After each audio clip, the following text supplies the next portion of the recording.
Sveiki, skorpionai!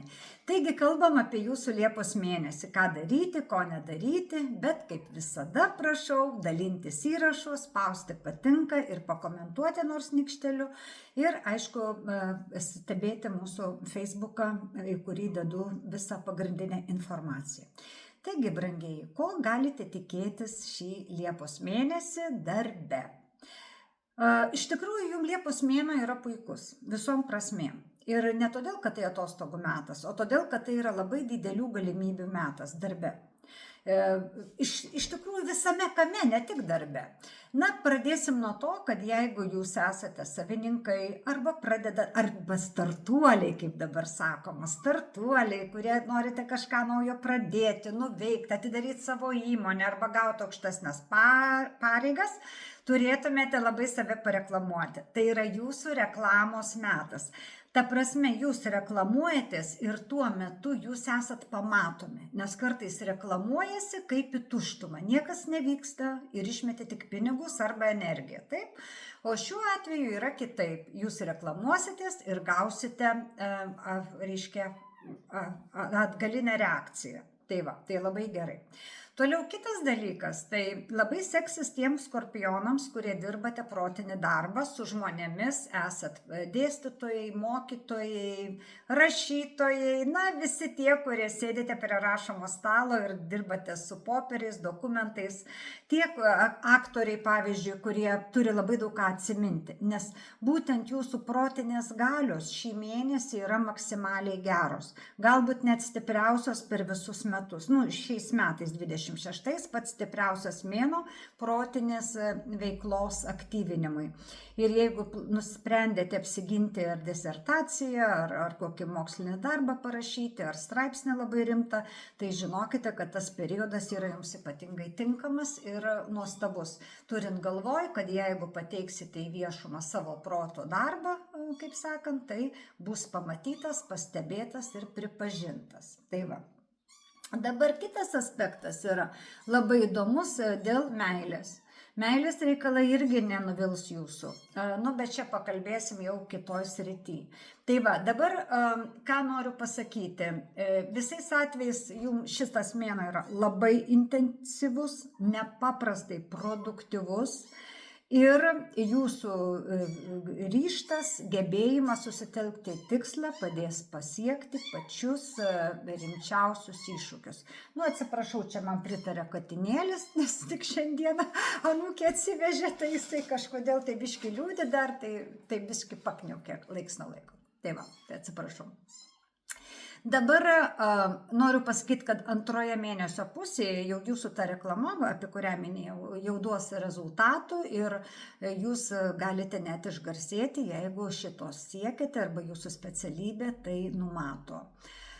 Na ir mėnesio pabaigoje galėsite didžiuotis savo nuveiktais darbais. Nesakau, mėnuo darbui yra puikus.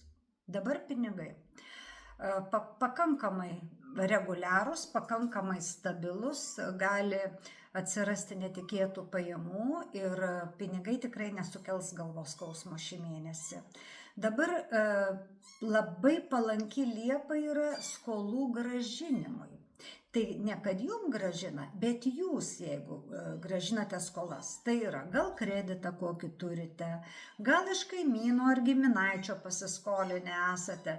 Taigi visi tie dalykai, kurie susiję su skolų grąžinimu, jums yra labai palankus, taip kad stenkitės iki liūto ženklo atiduoti iki 23 kažkur tai Liepos atsikratyti skolų, jeigu jau yra tokia galimybė, arba liūto dalį atiduoti, didžiąją dalį skolos atiduoti, jeigu negalite atsikratyti visos skolos.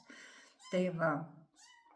Šiaip tai visiškai ramiai jausitės dėl materialinės padėties ir jau planuosite dar naujus pirkinius, naujus namus, butus ir dar kažką.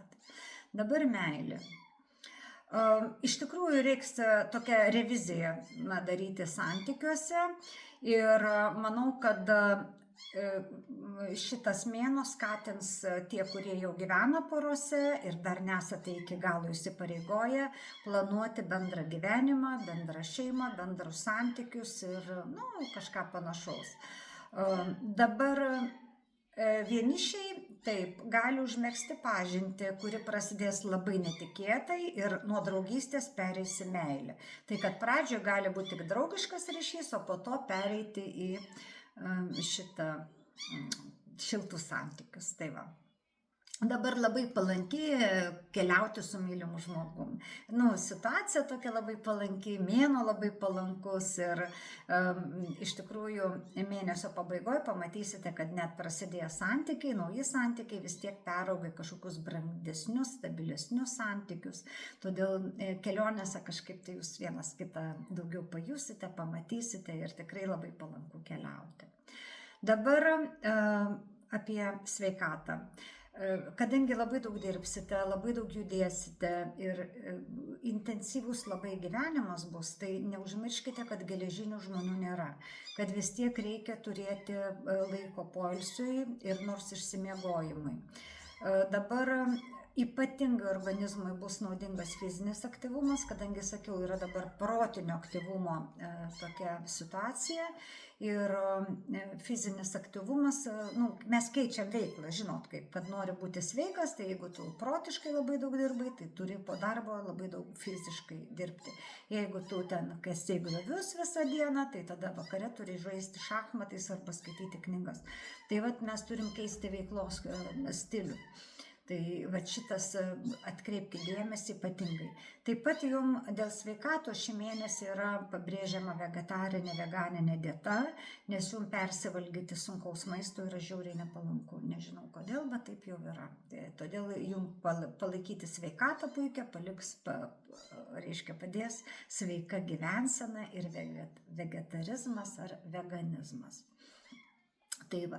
Dabar palankiausios Liepos dienos yra 2, 7, 11, 16, 21, 26 ir 30. O dienos, kai turite būti atsargesni, yra 5, 9, 14, 19, 24 ir 28. Taigi, mėly skorpionai, būkite sveiki ir laimingi, iki kito karto, ate.